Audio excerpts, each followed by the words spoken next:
মৌলানা রুমি খুব সুন্দর একটা গল্প বলেছেন। গল্পটা কি, একজন বাদশাহ তিনি শিকারে বের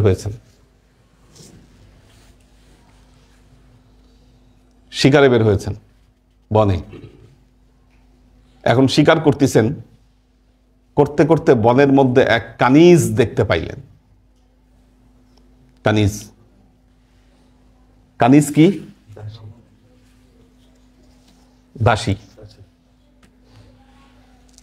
বলতে পারেন হুজুর কি বেশরীয়তি কথাবার্তা বলেন। বনে গেল, হ্যাঁ, দাসী দেখতে পাইল। বাদশাহ কি করলো? ওই দাসী দেখে ওই দাসীকে কিনে নিয়ে আসলো।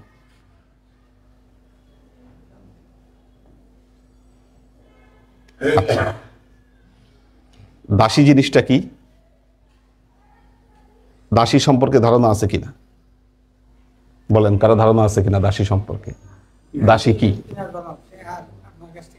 হ্যাঁ, দাসী কি?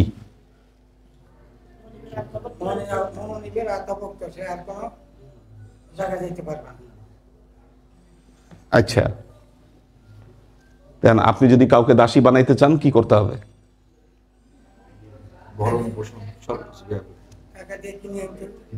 হ্যাঁ, ভালোই তো সুযোগ।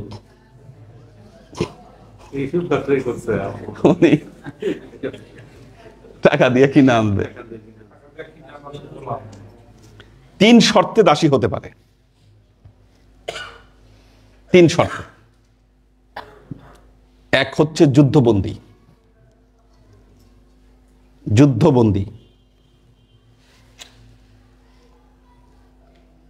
মা আয়েশার মা যিনি ছিলেন উনি যুদ্ধবন্দী ছিলেন। হযরত আবু বকর রাদিয়াল্লাহু তাআলা আনহু আল্লাহর নবীর কাছ থেকে ওনাকে চেয়ে নিয়েছেন, এবং বিদেশি ছিলেন, লাল চুল, সোনালী চুল। এই জন্য মা আয়েশার চুলও সোনালী ছিল, মানে অপূর্ব সুন্দরী ছিলেন মা আয়েশা, তুলনাহীন আর কি যাকে বলে।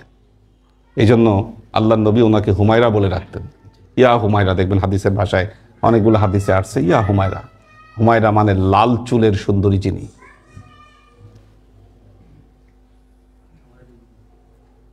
যুদ্ধবন্দী।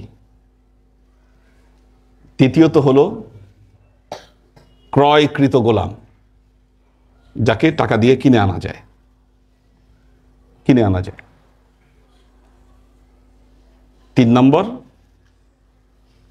নম্বর হলো, এটা আল্লাহর নবীর জন্য খাস, সেটা হলো কেউ যদি তার নিজেকে নবীর জন্য উৎসর্গ করে, ইউ ওয়াহাবাত লা নাফসাহা লিন নবী, হেবা করা। তবে হ্যাঁ, যেই ফর্মেই হোক না কেন, দাসীর জন্য শর্ত হচ্ছে সামাজিক স্বীকৃতি, এটা মনে রাখবেন। এখন প্রশ্ন হলো, দাস প্রথা বা দাসী প্রথা ইসলামে হালাল না হারাম? হালাল। আল্লাহর নবী এটাকে হারাম করেননি, অনুৎসাহিত করেছেন। যে কোনো কাফফারায় বলেছেন গোলাম আজাদ করে দাও, কি গোলাম আজাদ করে দাও, বা এটা আজাদ করে দাও, করেছেন, এরকম আজাদ করে দিয়েছেন আল্লাহর নবী। কাজেই ইসলামে এটা হারাম নয়, এটা হালাল, আল্লাহর নবী অনুৎসাহিত করেছেন।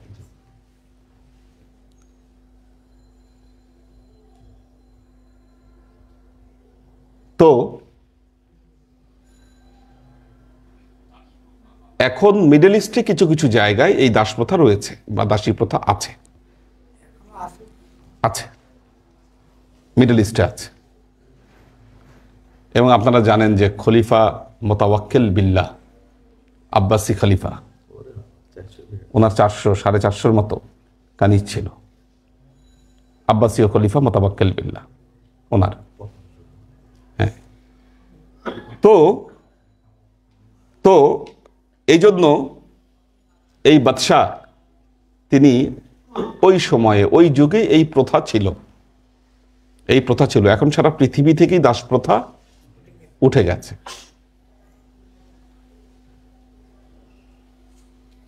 কিন্তু এই যে ইরান এবং আফগানিস্তানে যখন যুদ্ধ হয়েছে, তখন কিন্তু বহু মেয়েদেরকে তারা দাসী বানিয়েছে এই প্রথায়। তো তাদের যে সেই যে সম্মান, এবং প্রত্যেক রাজা বাদশাহ যারা ছিল নামকরা, মাহমুদ গাজনবী থেকে শুরু করে ভারতবর্ষে যারা এসেছেন প্রত্যেকের, সুলতান আকবর বলেন, হুমায়ুন বলেন, বাবর বলেন, কি সবারই দরবারে দাসী ছিল।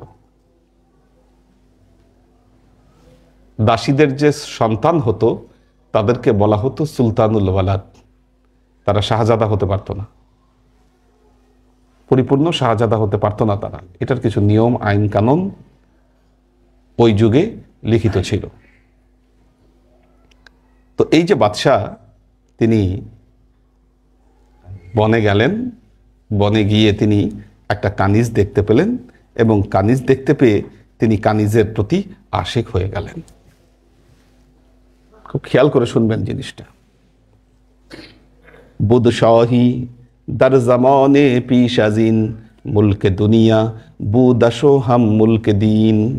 বলতেছে বুদশাহী দার জামানি পিশাজিন, এই জামানা থেকে অনেক আগের এক জামানায় একজন বাদশাহ ছিল, মুলকে দুনিয়া বুদাশো হাম মুলকে দিন, যিনি এই দুনিয়ারও বাদশাহ ছিল, দিনেরও বাদশাহ ছিল। দিনদার ছিল লোক, মানুষ খারাপ ছিল না সে। ইত্তেফাকান শাহ রোজি শুদ সাওয়ার ব খসে খিস আজ বহরে শিকার। একদিন বাদশাহ তিনি তার সাওয়ারিতে উঠলেন এবং শিকারের উদ্দেশ্যে তিনি বের হয়ে গেলেন। এক কানিজাক দিদ শাহবার শাহেরাহ শুদ গোলাম অন কানিজাক জনে শাহ। রাস্তায় যেতে যেতে এক কানিজাক দিদ শাহ বার শাহেরাহ, রাস্তায় একটা কানিজ তিনি দেখতে পেলেন। শুদ গোলাম অন কানিজাক জনে শাহ, বাদশার যে জান ওই কানিজের গোলাম হয়ে গেল, কানিজের গোলাম হয়ে গেল। মুরগে জওয়ানাস দার কাফাস চু মি তাবাদ দদ মালো অন কানিজাক র খারিদ। এরপর কি করলো বলতেছে যে মুরগে জওয়ানাস, তার জানের পাখি, তার যে প্রাণ পাখি, দার কাফাস চুন মি তাবাদ, পাখি যেইভাবে খাঁচার মধ্যে তরপরায়, কি এই বাদশার জান ওই কানিজের জন্য তরপরাইতে শুরু করলো। দদ মালো অনকানি জাক র খারিদ, সে কি করলো, মাল দিল, মাল দিয়ে ওই কানিজকে সে কিনে আনলো, কিনে নিয়ে কানিজকে কি করলো, নিজ প্রাসাদের মধ্যে নিয়ে আসলো। এখন বনের কানিজ প্রাসাদে চলে আসছে, প্রাসাদে ভালো ভালো খাবার, ভালো পরিবেশ, কানিজের ভালো থাকার কথা। কিন্তু ভালো থাকার পরিবর্তে দেখা গেল দিনে দিনে যে এই কানিজ অসুস্থ হয়ে পড়তে শুরু করলো। সে কিছু খায় না, দেয় না, শরীর দুর্বল হয়ে যাচ্ছে এবং সে পুরো অসুস্থ হয়ে গেল। অসুস্থ হয়ে যাওয়ার পর বাদশাহ চিন্তিত হয়ে গিয়ে বাদশাহ কি করলো, রাজ্যের যত বড় বড় যে হাকিম আছে এই হাকিমদেরকে ডাকলো। হাকিমরা আসার পরে হাকিমরা যখন তাকে পরীক্ষা করলো, হাকিমরা কি বলতেছে দেখেন, হার একি আজম মসিহে আলামিস হার আলমরা দার কাফে মা মারহামিস। বলতেছে আমরা এমন হাকিম, আমরা হচ্ছে কিসের মতো হাকিম, মাসিহ ঈসা মাসিহ যেমন হাকিম ছিল, আমরা এরকম হাকিম। পৃথিবীর সব ঔষধ আমাদের মুঠার মধ্যে আছে, পৃথিবীর সব ঔষধ। চিকিৎসা করতে আসছে যে হাকিমরা বলতেছে আমরা এমন হাকিম, ঈসা যেমন মৃতকে ডাক দিলে জিন্দা হয়ে যাইতো, আমরা এরকম হাকিম, এবং পৃথিবীর সব রোগের চিকিৎসা আমাদের হাতে আছে। গার খোদা খাদ নাগুফত আজ বাতার পাস খোদা বে নেমুদেশান আজ বাশার। কিন্তু তারা কি করলো, ইনশাল্লাহ বলল না, ইনশাল্লাহ বলল না। তারা এই কথা বলে নাই গার খোদা খহাদ, আল্লাহ যদি চায় তাহলে আমরা এর চিকিৎসা করতে পারবো, আমরা একে ঠিক করতে পারবো, এই কথা কেউ বলল না। এই কথা না বলার কারণে আল্লাহ চাইলেন এরা সবার কাছে অপমানিত হোক। তার মানে তারা ততই চিকিৎসা করলো, কোনো লাভ হলো না। হার চেকারদান আজ এলাস ওয়া আজ দাওয়া, গাস্ত রাঞ্জ আফসুন ওয়া হাজাত না রাওয়া। তারা যত রকম ঔষধ ব্যবহার করলো, যত এলাজ করার চেষ্টা করলো, কোনো লাভ হলো না। এই কানিজকে তারা সুস্থ করতে পারল না। ওয়ান কানিজাক আজ মারচুন মুইসুদ, জাসমেশা আজ আশকে খুন চুন জুইসুদ। ওই কানিজ দিনে দিনে অসুস্থ হয়ে চুলের মতো হয়ে গেল, আর রাজার চোখ দিয়ে অনবরত খালি পানি ঝরতে শুরু করলো। তার এই অবস্থায় রাজা কান্দে, কিন্তু তার কোনো কিছু সে ঠিক করতে পারছে না, ঠিক করতে। শাহ চুদ আজাজ হাকিম বেদিত প বারহানে জনাবে মসজিদ দাবিদ। যখন দেখলো একে একে সব চিকিৎসক ব্যর্থ হয়ে যাচ্ছে, শাহ কি করলো? মসজিদের দিক সুইয়ে মেহরব সুদ সেজদে গ আজ আশকে শাহ পুর অবসুদ। মসজিদে গিয়ে কি করলো? সেজদায় পড়ে গেল। সেজদায় পড়ে গিয়ে দুই চোখ থেকে সে পানি ছেড়ে দিল। আল্লাহর কাছে সেজদায় পড়ে পানি ছেড়ে দিল। কি নুনবী ভাই, কি হইল? কি হইল বলেন তো, বলেন। আমাদের বাবুল ভাই আর নুনবী ভাই বলেন কি হয়েছে? হ্যাঁ, তারপরে ভালোই শুনছে দেখা যায়। হ্যাঁ, আচ্ছা আচ্ছা, একটু চোখ খুলে রাখেন, ঠিক আছে? জিজ্ঞাসা করবো যে কাউকে কি করলো। যখন দেখলো যে না, কোনো উপায় নাই, কোনো চিকিৎসা হচ্ছে না, মসজিদে চলে গেল। মসজিদে গিয়ে সেজদায় গিয়ে দুই চোখের পানি ছেড়ে দিল, ছেড়ে দিয়ে কান্নাকাটি শুরু করে দিল। চুন বেখিস অমাদ, চুন যে খিস অমাদ জাগার কব ফানা, খুশ জবান বগসু দার মদ হোসানা, কাই কামিনে বকশত মুলকে জাহান, মঞ্চে গুইয়াম তুমি দনি দার নেহান। দেখবেন যে মাঝে মধ্যে আমি আমার মোনাজাতের মধ্যে এই কথাটা বলি না। আচ্ছা, সে কি করলো? দুই চোখের পানি ছেড়ে দিয়ে আল্লাহর মাধ প্রশংসা এবং তার সানা বলা শুরু করলো এবং বলল, কাই কামিনে বকশাত মুলকে জাহান, মঞ্চে গুইয়াম তুমি দনি দার নেহান। আল্লাহ, এই পুরো বিশ্ব ব্রহ্মাণ্ড তোমার দানের একটা অংশ মাত্র। কাই কামিনে বকশাত মুলকে জাহান মঞ্চে গুইয়াম, আমি তোমার কাছে কি বলবো আমার হাজাত, আমি তোমার কাছে কি বলবো? তুমি দনি দার নেহান, আমার অন্তরে কি চলতেছে এটা কি তুমি জানো না? আমি মুখ দিয়ে কি বলবো তোমাকে? আমার বলার দরকার কি তোমাকে? আমার অন্তরে কি আছে এটা তুমি জানো আল্লাহ, তুমি এটার ব্যবস্থা করো।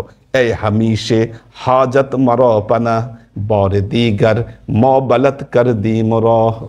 বললেন যে হে হাজত রাওয়া, হে আল্লাহ, যিনি তুমি আমাদের সমস্ত প্রয়োজনকে তুমি পূরণ করে দাও, পূরণ করো। আমরা তো বারবার আমরা ভুল করি, সেই ভুলকে তুমি মাফ করে দাও। আল্লাহ, তুমি এই বিপদ থেকে আমাকে উদ্ধার করো। কুফত শাহ এ শাহ মুজদে হাজাত রাবাস গার গরিবি আয়াদ ফারদা জেমাস। এইভাবে মোনাজাত করতে করতে শাহ ঘুমায়া পড়লেন। ঘুমের মধ্যে স্বপ্নে দেখলেন কেউ একজন এসে বলতেছে, এ শাহ মুজদে হাজাত রাবাস গার গরিবি আয়াত ফারদা জেমাস। তুমি এত টেনশন করো না, কালকে আমার পক্ষ থেকে একজন গরিব লোক তোমার কাছে আসবে তোমার এই সমস্যা সমাধানের জন্য। না দার মিয়ানে গরিয়ে খবাস দার রাবুদ দিদ দার খবে উ কে পিরিরু নেমুত। ঘুমের মধ্যে একজন বৃদ্ধ লোককে দেখতে পেল, যে বলল কালকে একজন আমার পক্ষ থেকে কালকে একজন যাবে, গিয়ে তোমার এই সমস্যার সমাধান করে ফেলবে।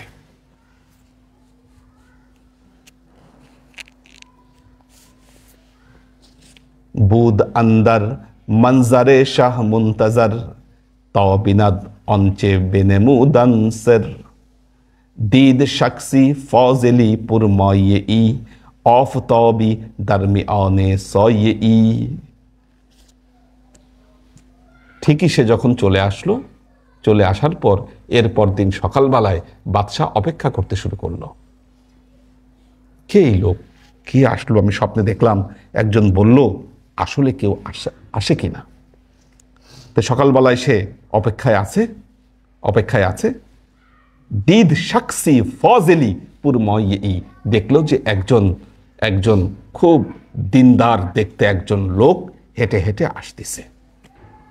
অফ তবি দারমি অনে সয়ে ই, মনে হচ্ছে কুয়াশার ভেতর থেকে যেন সূর্য বের হচ্ছে। ওই লোকটা যে আসতেছে, দূর থেকে তাকে দেখে মনে হচ্ছিল কুয়াশা বিদীর্ণ করে যেভাবে সূর্য উঠে শীতকালে, এইরকম যেন ওই লোকটা এইভাবে আগায় আসতেছে। একজন লোক, একজন ফাজেল লোক, একজন মানে খুব দিনদার লোক। অন খায়ালতি কে দমে আউলিয়া আস্ত আকসে মাহরুবা ও বুস্তানে খোদা আস্ত। তাকে দেখে মনে হচ্ছিল তিনি যেন আল্লাহর আউলিয়া। আকসে মাহরু ইয়ানো বুস্তানে খোদা আস্ত, যেন আল্লাহর বাগান থেকে চাঁদের মতো চেহারা নিয়ে কেউ একজন তার সামনে আসতেছে। লোকের বর্ণনা দিচ্ছে লোকটা কেমন ছিল দেখতে।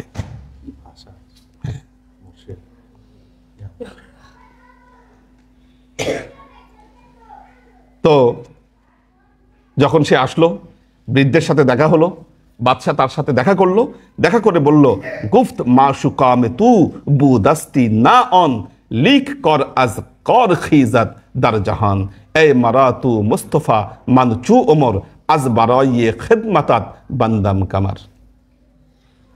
বৃদ্ধের কাছে গিয়ে বলতিছে, দেখেন বৃদ্ধ, আমার মাসুক আসলে আপনি, আমার মাসুক আপনি। ও কানিজ আমার মাসুক না, কিন্তু এই কানিজকে আমি নিয়ে আসছি। এখন যদি কানিজের এই হালত হয় আর মানুষ যদি এই কানিজ যদি মারা যায়, মানুষ আমাকে কি বলবে? এই জন্য আমি তার জন্য পেরেশান, কিন্তু আমার মাসুক আসলে আপনি। বলতেছে এ মারা তু মুস্তফা মানচু ওমর, বলতেছে আপনি যেন মোহাম্মদ মুস্তফা আর আমি আপনার জন্য ওমর। এ বারাইয়ে খেদমাতাত বান্দাম কামার, আমি আপনার খেদমতের জন্য আমার কমর বাইন্দে আমি রেডি আছি। আচ্ছা দেখেন, এই জন্য মৌলানা রুমি যে শিয়া ছিলেন না, এটার প্রমাণ হলো এটা। তিনি সবার প্রশংসা করছেন 4 খলিফার। শিয়ারা কিন্তু প্রথম 3 জন খলিফার প্রশংসা করে না। আর বিশেষ করে হযরত ওমরের উপর তো ভালোই খেপা। কি এখন বলতেছে মৌলানা রুমি, এ মারা তু মুস্তফা মানচু ওমর, বলতেছে আপনি যেন আমার জন্য মুস্তফা আর আমি আপনার জন্য ওমর। মুয়াবিয়ারও প্রশংসা করছে সে। মৌলানা রুমি মুয়াবিয়ার প্রশংসা করছেন, সামনে গেলে দেখবেন। কাউকে আঘাত করেন নাই, এটা মনে রাখবেন। একজন সুফির বৈশিষ্ট্য, কারো ধর্মীয় অনুভূতিতে আঘাত করবেন না। দরকার কি আপনি নিজে যেটা ধারণ করেন আপনি সেটা নিয়ে থাকেন, কিন্তু কাউকে আঘাত করেন না।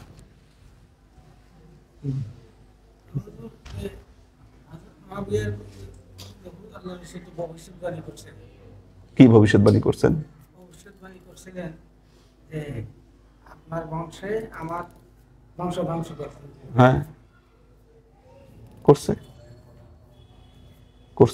ভবিষ্যৎবাণী করছে। সবই জানতেন আল্লাহ নবী।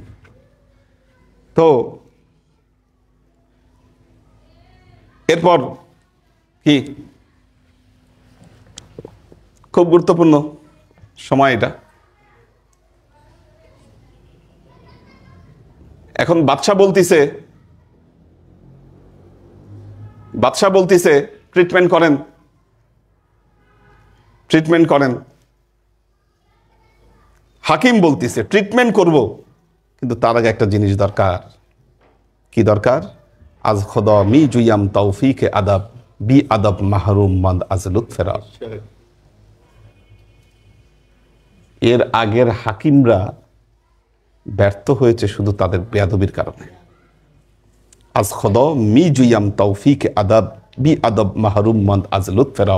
আল্লাহর কাছ থেকে আমি আদবের তৌফিক চাই, কারণ বেয়াদব আল্লাহর লুৎফ থেকে, করুণা থেকে বঞ্চিত হয়ে যায়। বি আদব তানহা না খুদর দাসবাদ বালকে অতাশ দারহামে অফাকজাত। বলতিছে বেয়াদব যে শুধু নিজেকে নিজেই কষ্ট দেয়, নিজেকে নিজে ধ্বংস করে তা না, সে পুরো আকাশের ভেতরে আগুন জ্বালায় দেয়, যে আগুনের কারণে সবাই ক্ষতিগ্রস্ত হয়।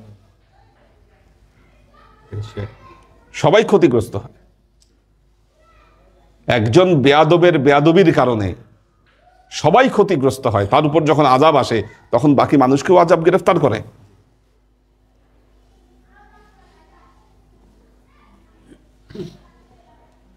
মএদা আজ ওসমান দারমি রাসিদ বি সুদা ও বি ফুরুক তো বি খারিদ। আল্লাহ এক সময় আকাশ থেকে মায়দা নামায় দিতেন। কি? আল্লাহ আকাশ থেকে মায়দা নামায় দিতেন। মায়দা কি? কে বলতে পারবে মায়দা কি? না, মান্না সালোয়া এক জিনিস, মায়দা আরেক জিনিস। ওইটা মান্না সালোয়া। দুধের মতো যেটা, সেটা মান্না সালোয়া।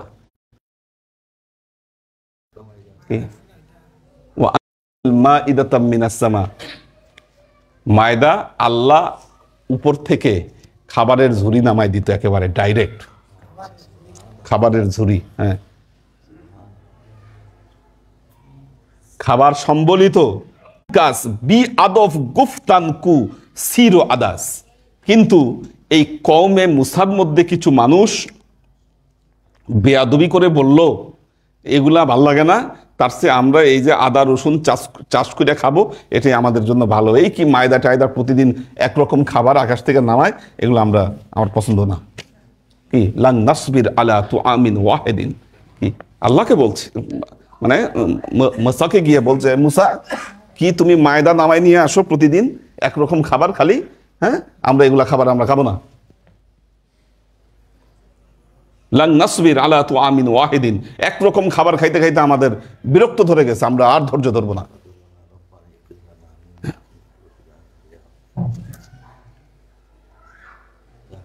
মুনকাতে সুদ ন খন অসমান মনে রঞ্জো জার ও বিলো দাস্তান।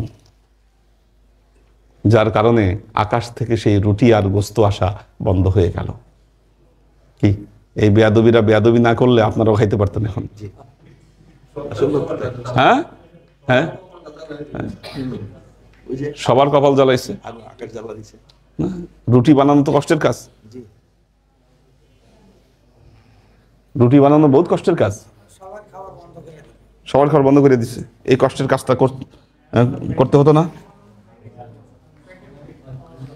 বজ ঈসা চু শাফাআত কর দেহাক খন ফেরেস্তাদ ওয়া গনিমত বরতবাক বজ গুস্তখান আদব বে গুজাশতান চুন গোদায়ান জিল্লেহ বারদাশতান।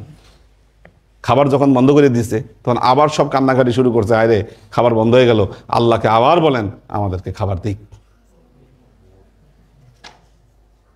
কান্নাকাটি শুরু করলো। মুসা আলাইহিস সালাম আল্লাহর কাছে আবার দোয়া করলেন, আল্লাহ আবার খাবার নামায় দিল, আবার খাবার দিল। বজ গুস্তাখান, গুস্তাক বলে না, বজ গুস্তাখান আদাব বে গুজাশতান চুন গোদায়া জিল্লাত বারদাশতান। কিন্তু তারা আবার গুস্তাকি করলো, বেয়াদবি করলো, যার ফলে কি হলো, আল্লাহ কি করলেন, তাদের উপর জিল্লত নামায় দিলেন কি, এবং এখন ওই পরে তারা ভিক্ষাবৃত্তি করে কি, হ্যাঁ হ্যাঁ, এই যে একদম এই কথাটাই দেখেন পুরা কোরআনের আয়াত এটা।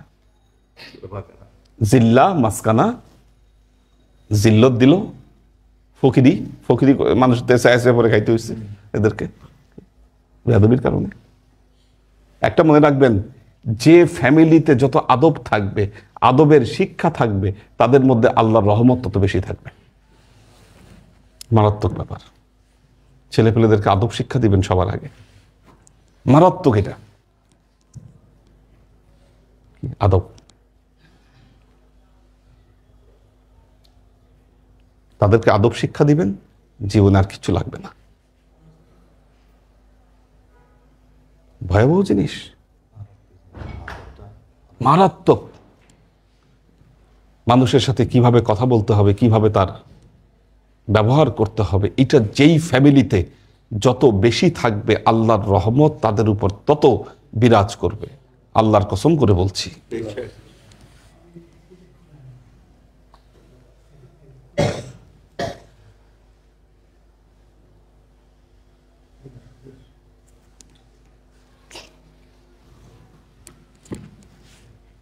আমাদের বিশ্ববিদ্যালয়ে, আমার বিভাগে ওইদিন আমাদের স্যার বলতেছিল আর কি,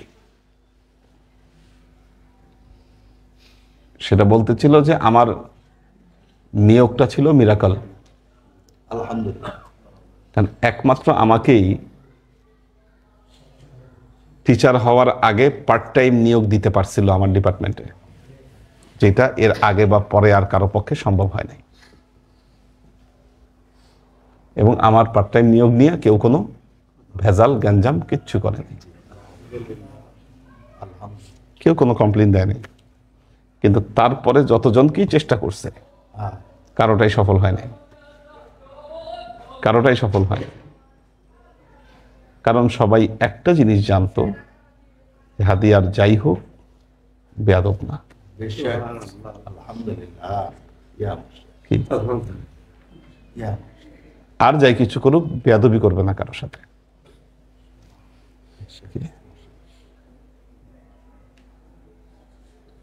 কয় মাসের মধ্যে আমি পাশ করে বের হওয়া, 6 মাসের মধ্যে, এটাও রেকর্ড। এত কম সময়ের মধ্যে কেউ শিক্ষক হতে পারে না, এত শর্ট টাইমের মধ্যে ঢুকে যাবে। পাশ করে বেরিয়েছে, ঢুকে গেছি। অন্য কোনো চাকরিতে, আর কোনো চাকরিতে আমি কোনো ইন্টারভিউ দিই নাই। আমার একমাত্র চাকরির ইন্টারভিউ হিসেবে ঢাকা বিশ্ববিদ্যালয়ের শিক্ষক হিসাবে।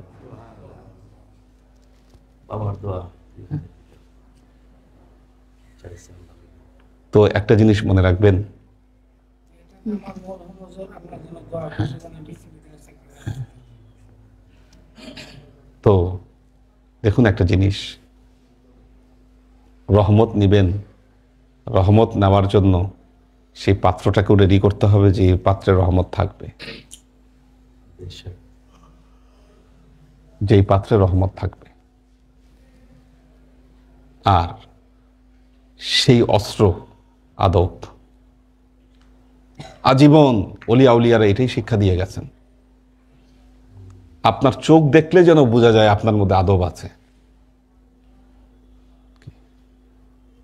চোখ দেখলে যেন বোঝা যায় আদব আছে আপনার মধ্যে। এই মারাত্মক জিনিস আদব। আদব।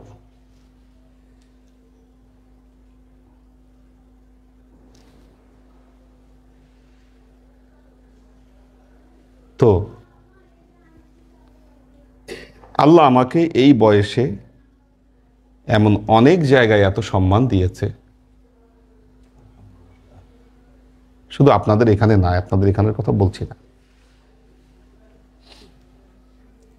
এটা আল্লাহর বিশেষ রহমত ছাড়া সম্ভব না।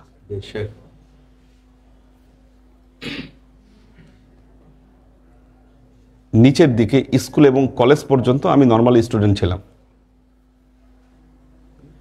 ঢাকা ইউনিভার্সিটিতে ভর্তি হওয়ার পরে জীবনে কোথাও আর সেকেন্ড হয়নি। আমি কিন্তু ফ্যাকাল্টি ফার্স্ট ছিলাম। আমার সময়ে আর্টস ফ্যাকাল্টিতে আমি টপ নাম্বার পাইছি, আর্টস ফ্যাকাল্টিতে। আমি নিজেই অবাক হইতাম আমার কর্মকাণ্ডে, যে ঘটনাটা কি, কিছু একটা ঘটছে, কিছু একটা ঘটছে, যে কারণে আমার বিশ্ববিদ্যালয়ে শিক্ষক যারা হতে চায় অনেক চেষ্টা তদবির অনেক কিছু করে, আমি কাউকে কিছু বলি নাই, কিছুই বলি নাই। আমি আমার নিয়াত ছিল আমি কারো কোনো তদবির করব না। বললেন আপনারা কেউ বলতে পারবেন? বলছি কাউকে যে রিকোয়েস্ট করেন আমার জন্য, কাউকে বলি নাই। কারণ আল্লাহ যদি চায় হবে, এটাই ছিল কথা। আমার জীবনে আমি একটা জিনিস ফলো করেছি, আমার কোনো শিক্ষকের সাথে আমি কোনোদিন বেয়াদবি করি নাই। আমার শিক্ষক বা শিক্ষক তুল্য যারা, শুধু তাই না, শুধু শিক্ষক বা শিক্ষক তুল্য নয়, ওটা দূরের কথা, খুব বড় কোনো ইস্যু না হলে কখনোই মানুষের সাথে খারাপ ব্যবহার করি নাই। বিষয় হলো যে আপনারা তো আমার মুরিদ দাবি করছেন, সেটা দাবি করতে গেলে তো মুর্শিদের কাছ থেকে এটা শিখছেন না কেন? কি বলেন? এটা শিখার বিষয় আছে অনেক কিছু, এগুলো শিখতে হবে, চর্চা করতে হবে। এগুলো না হলে বি আদব মাহরুম মাদাস লুৎফেরব, আল্লাহর লুৎফ থেকে বেয়াদব মাহরুম হয়ে যাবে। তো বজ ঈসা চু শাফাআত করদেহাক খন ফেরেস্তাত বা গনিমত বরতবাত বাজ গুস্তাখান আদব বে গুজাস্তান চুন গোদায়ান লেজ্জাত বারদাস্তান। তো এই জন্য উনি বললেন যে এখানে যে বিষয়টা হয়েছে, এখানে যে বিষয়টা ঘটেছে সেটা হলো এখানে আদবের খেলাফ হয়েছে, আদবের খেলাফ হয়েছে। বাদশাহ তার সাথে কথা বলে এতই খুশি হলেন, বললেন এই লেকয়ে তু জবাবে হর সুয়াল মুশকিল আজ তু হেল শাবাদ বি কি লোকাল। বললেন যে এই লেকয়ে তু জবাবে হর সুয়াল, ওহে আপনার সাথে দেখা হয়ে আমি আমার সব প্রশ্নের জবাব আমি পেয়ে গেছি। মুশকিল আজ তু হেল শাবাদ বি কি লোকাল, আমার সমস্ত মুশকিল আপনার সাথে দেখা হওয়ার পর আমার মুশকিলগুলো সমাধান হয়ে গেছে। তার জামানি হারচে মাওরা দার দিল আস্ত দস্তগিরি হারকে পয়াস দার গুল আস্ত মারহাবা ইয়া মুজতবা ইয়া মুর্তজা ইং তাগিব জা আল কাজা সকাল ফাজা আংতা মাউলাল কওমে মান লা ইয়াশতাহি কদ রাদা কাল্লা লা ইল্লাম ইয়াংতাহি। মানে তাকে যে অভিবাদন জানালেন, ইয়া মুস্তফা ইয়া, এইভাবে তাকে বিভিন্ন কথা বলে তাকে মোটামুটি তাকে ইয়া করলেন আর কি, স্বাগত জানালেন। স্বাগত জানানোর পর চলে গেলেন কানিজের কাছে। কানিজকে পরীক্ষা করলেন। পরীক্ষা করার পরে তিনি যেটা বললেন, এই কানিজের যে রোগ হয়েছে এটা এশকের রোগ হয়েছে, কানিজের এশকের রোগ। ইল্লাতে আশিক যে ইল্লাত হ জুদা আস্ত ইশক র ইস্তের লব আসরারে খোদা আস্ত। বলতেছে প্রেমিকের রোগ সব রোগ থেকে ভিন্ন, প্রেমিকের রোগের ধরন আলাদা, এটা অন্য রোগ তাকে ধরছে। ধরার পরে, যেহেতু সময় নাই সংক্ষিপ্ত করে বলছি, উনি যে করলেন তাবিব, দেখেন কি মারাত্মক একটা জিনিস এখানে আসছে। আমি খুব অবাক হয়েছি এটা, যে এত আগেও এই সিস্টেম করতো, এত চালু ছিল এই সিস্টেম।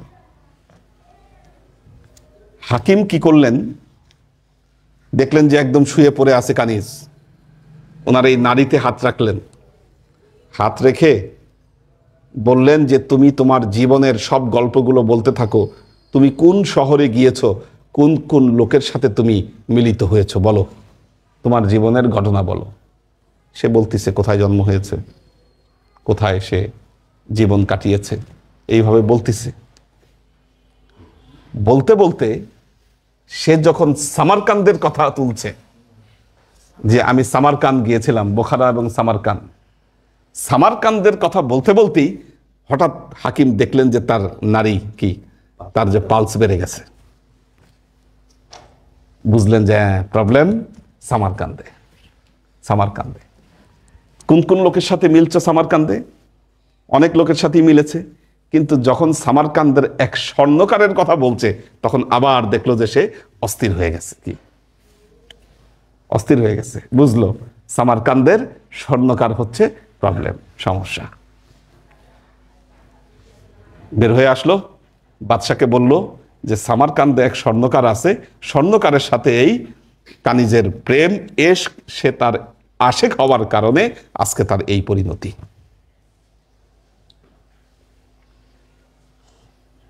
উপায় কি?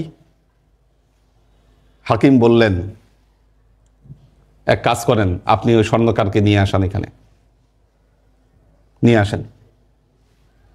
রাজা সৈন্য পাঠায় দিল, স্বর্ণকারকে অনেক লোভ দেখাইলো, লোভ দেখায় বলল যে রাজদরবারে চাকরি দিব, তুমি আসো। স্বর্ণকারও দেখলো রাজদরবারে চাকরি পাবো, বিরাট সুযোগ, বিরাট সুযোগ। চলে আসলো রাজদরবারে। রাজদরবারে চলে আসার পর রাজা তাকে চাকরি দিল এবং হাকিম বলল যে আপনি এই দাসীকে এই স্বর্ণকারের সাথে কাজ করতে দেন। রাজি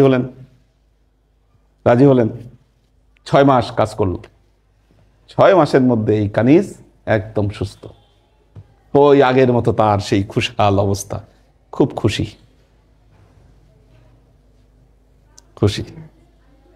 6 মাস পরে হাকিম স্বর্ণকারকে এক বিশেষ শরবত খাওয়াইতে শুরু করলো। শরবতের মধ্যে বিষ মিশিয়ে দেওয়া শুরু করলো। ওই শরবত খেয়ে স্বর্ণকারের চেহারা দিন দিন ভেঙে যাইতে শুরু করলো, চেহারা কালো হয়ে গেল। তো দেখেন, স্বর্ণকার যখন আসলো শাহদিদ উরা বাসি তাজিম কার্দ মখজানে জাররা বেদু তসলিম কার্দ, যখন স্বর্ণকারকে দেখলো অনেক সম্মান দিল, যত সোনা রূপা ছিল সব এই স্বর্ণকারকে দিয়ে দিল। পাস হাকিমান গুফত কয় এ সুলতান মাহ অনকানি জাকরা বেদিন খজা বেদে, বলো এই কানিজকে তুমি একে দিয়ে দাও। মুদ্দাতে শেষ মহমি রান্দা মেকাম তবে সে হাত আমাদান দোখতরে তামাম। 6 মাস পরে সে একেবারে পুরোপুরিভাবে সুস্থ হয়ে গেল। সুস্থ হয়ে যাওয়ার পর কি করলো দেখেন, হ্যাঁ, বাদ আজ অন বেহরে উ শরবত বেসাখত তবে খুরাত পিসে দোখতার মি গুদাখত। সে ওই শরবত সে খেতে শুরু করলো।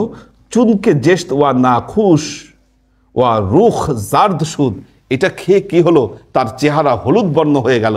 আন্দাক দার দেল উ সার্দ সুদ, আস্তে আস্তে করে দেখা গেল যে এই যে কানিজের যে হৃদয়, এই কানিজের হৃদয় তার যখন চেহারা বিবর্ণ হয়ে গেল, স্বাস্থ্য ভেঙে গেল, দেখতে খারাপ হয়ে গেল।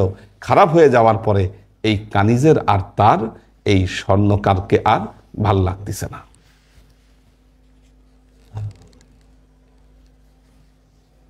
না। যখন স্বর্ণকারকে আর ভাল লাগে না, তখন কি হলো, কানিজ এখন বাদশার কাছে ফিরে আসলো।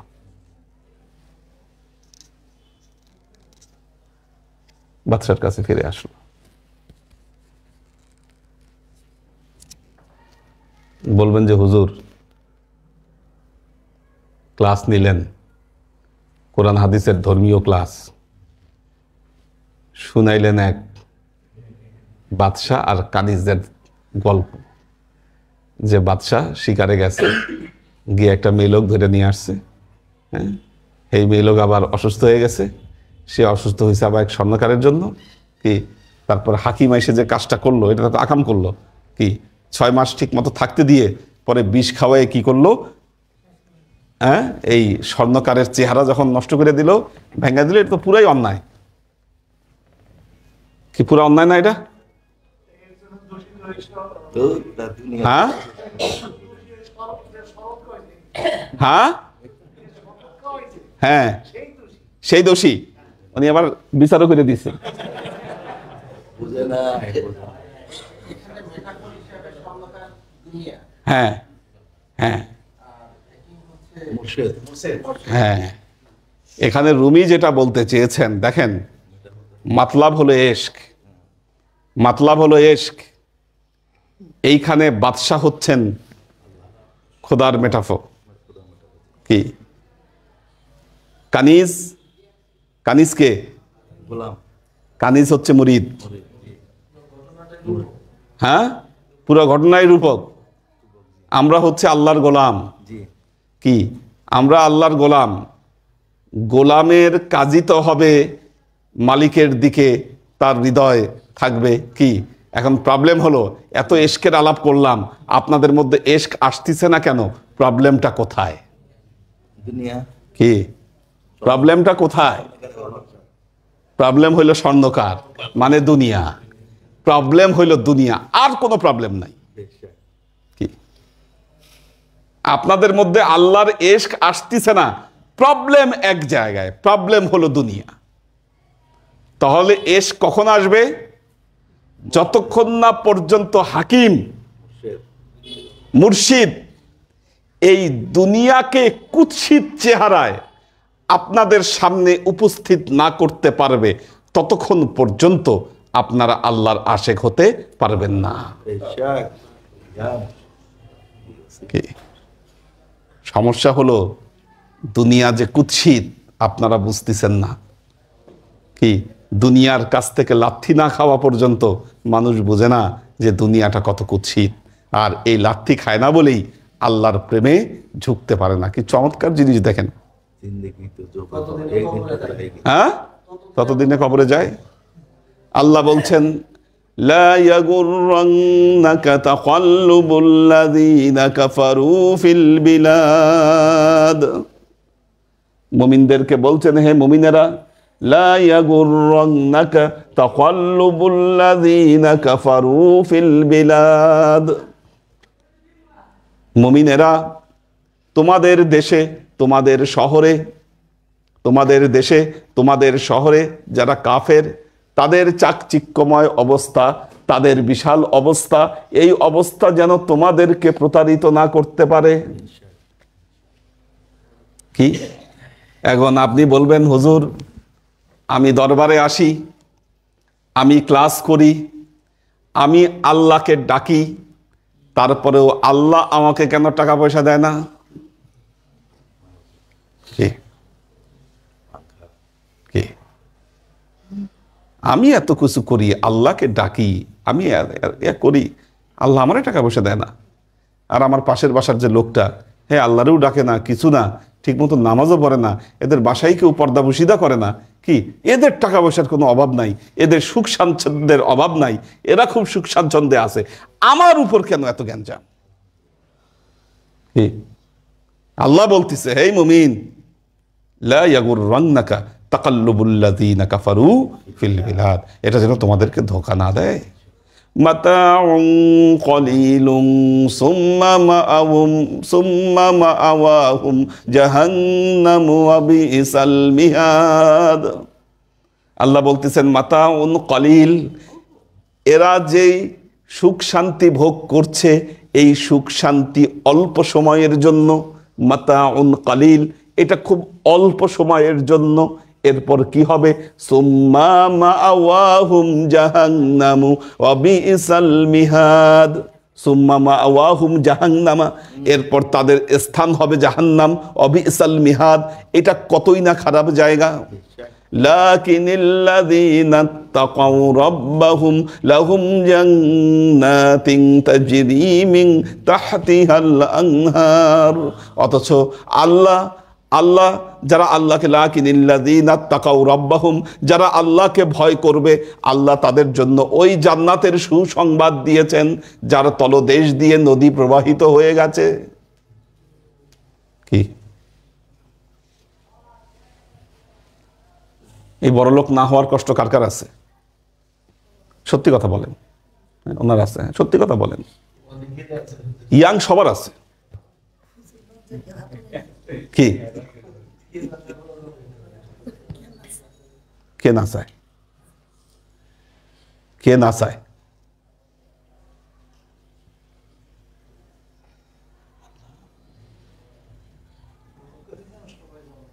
হ্যাঁ,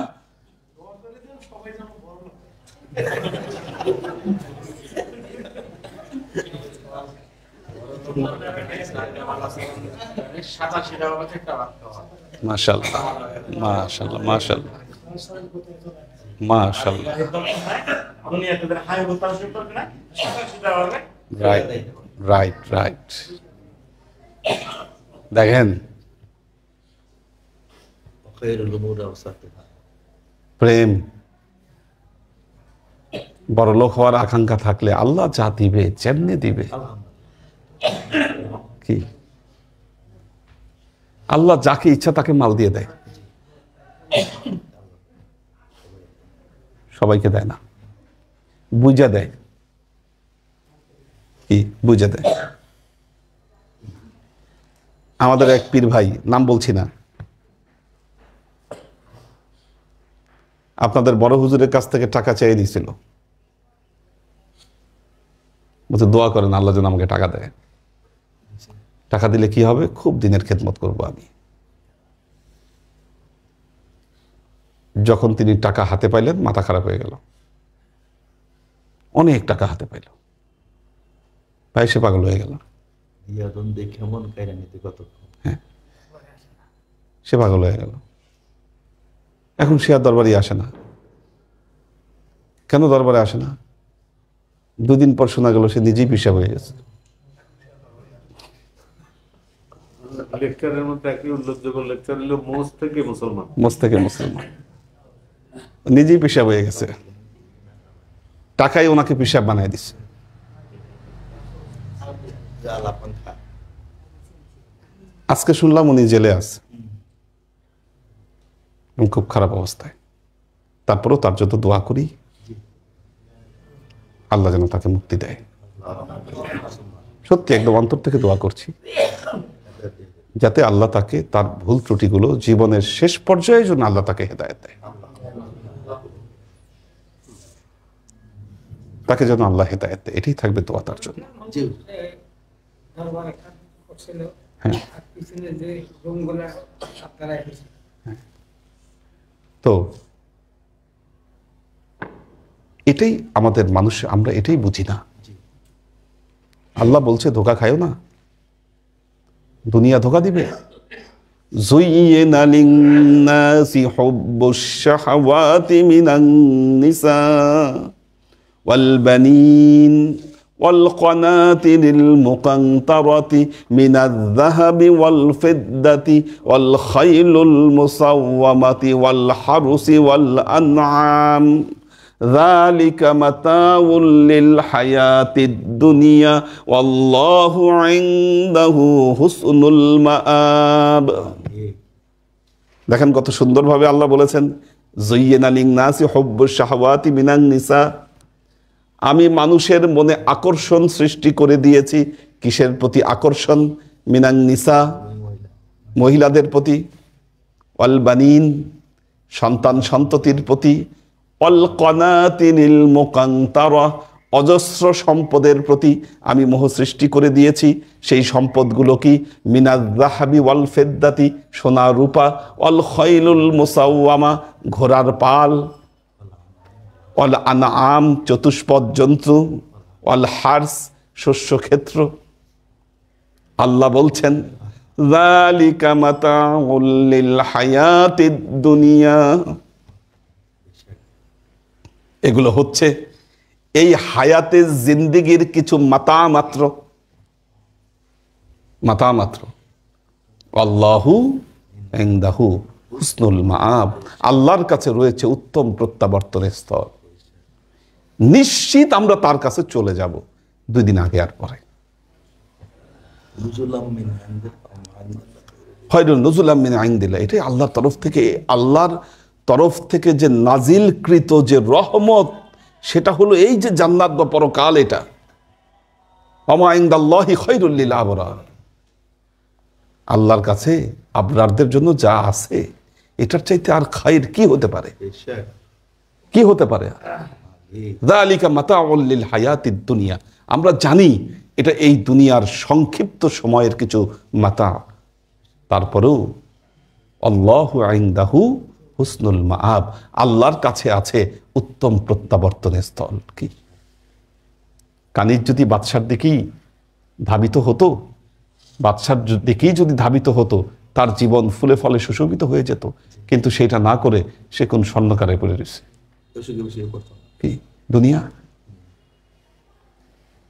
দেখেন, আল্লাহর আশেক হওয়া ভিন্ন সাবজেক্ট, এটা পুরা ভিন্ন সাবজেক্ট, পুরা ভিন্ন সাবজেক্ট।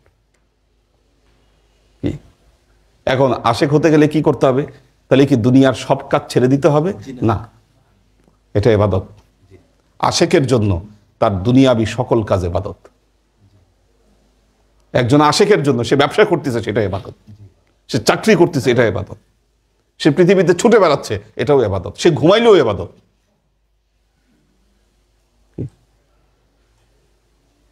এটাই করে রাখো খালালে।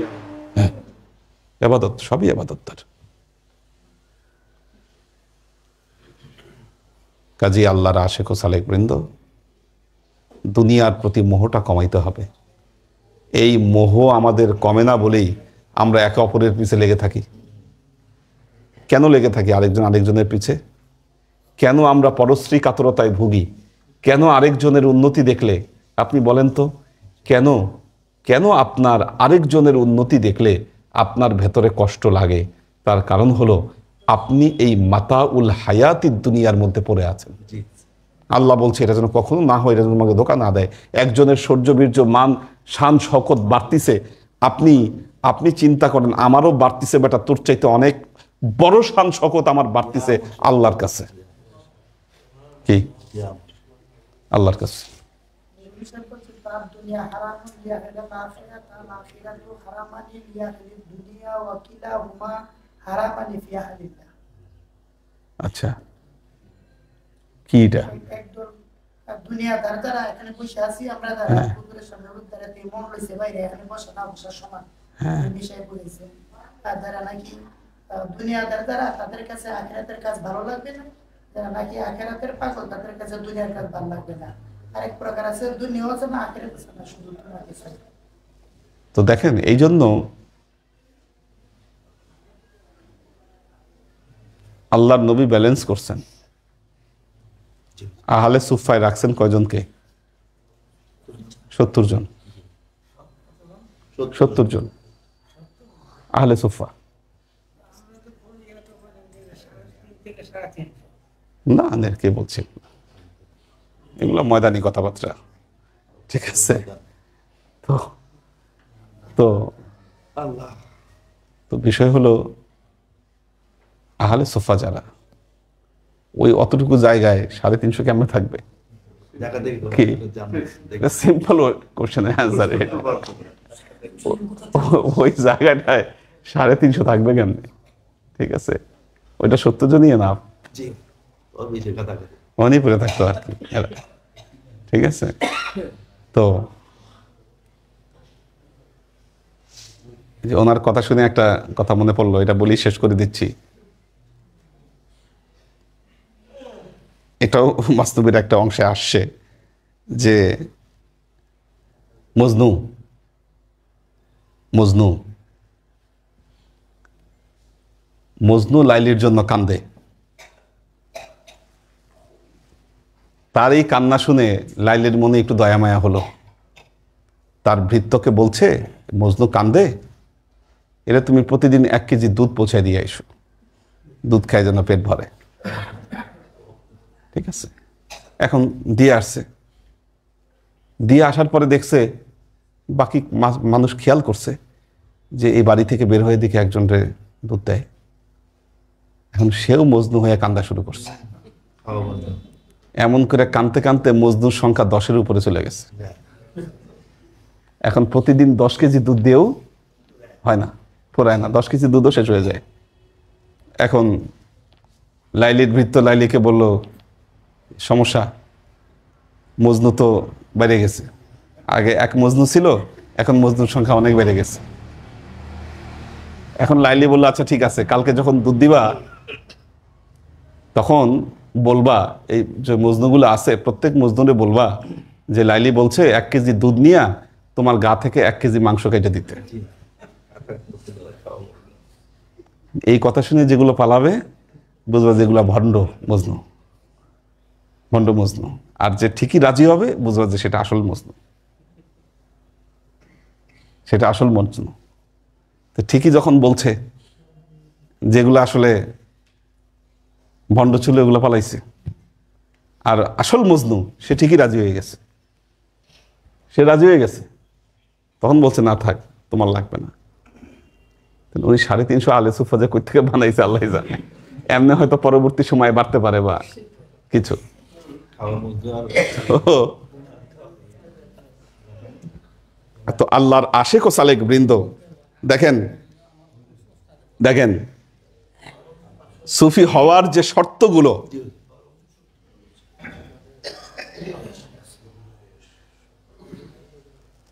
যে শর্তগুলো,